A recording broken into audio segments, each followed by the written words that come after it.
Sandile Zungu from the Black Business Council. Great to have you with us. Thank you. Your overall impression of the budget, a lot of people saying it's business friendly, certainly no more burdens for business, it seems. Well, I think the budget was friendly to business without any doubt. I think it struck a balance between social spending and capital investment, or spending towards deepening our infrastructure for rail, dams and so on and so forth, which is really investment in the future. And I think it did affirm the private sector as the engine for employment creation, which is what we in the private sector solidly required, that affirmation. We know that government is trying to shift from helping millions who really need it with social spending to, like you say, this investment in infrastructure. Is it going far enough? Well, in these difficult times, no one will be entirely satisfied.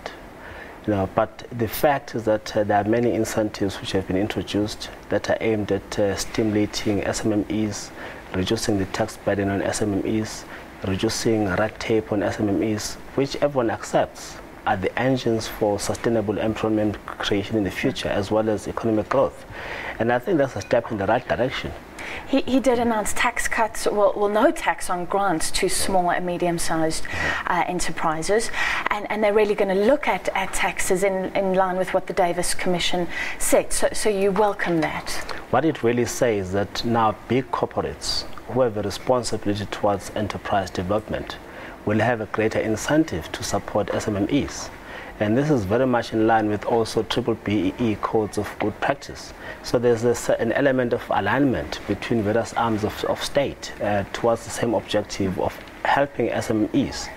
And we're the Black Business Council, we have never had a budget talking about support for black business as much as today's speech was. So there's an affirmation. It was quite a theme at the end, transformation, saying we've made strides, but obviously not far enough.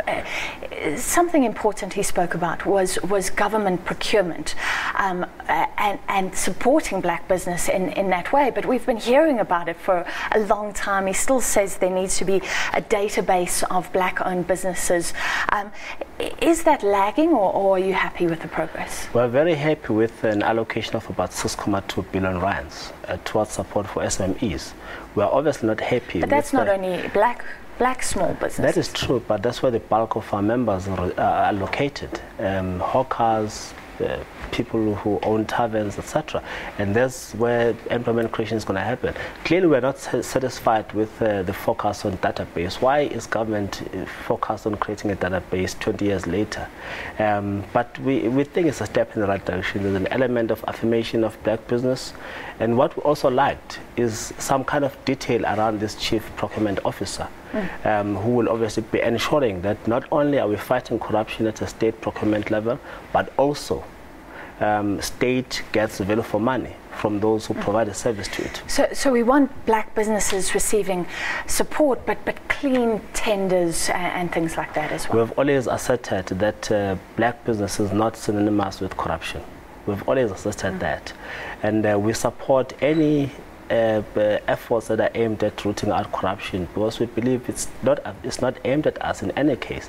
If you look at the corruption in the construction industry, black business was not affected there. It seemed like it was his last speech. There's no reason why he couldn't come back, but he's hinted that this could be his last, and saying a lot of thank yous at the end. It seemed quite emotional for him. You could see when he was saying thank yous, I mean, he was losing coherence there. There was a bit of emotion in him, but he has been a very good finance minister. Well, I was going to say, are you sad to leave him, to see him go, and then who fills these shoes now? Well, our hope that is not lost to government. He's been a very good civil servant from SARS, and a good representative of the people at the level of minister, and he has got so much to offer this country, and whoever fills those shoes has got a huge responsibility, especially following after Trevor Manuel and him.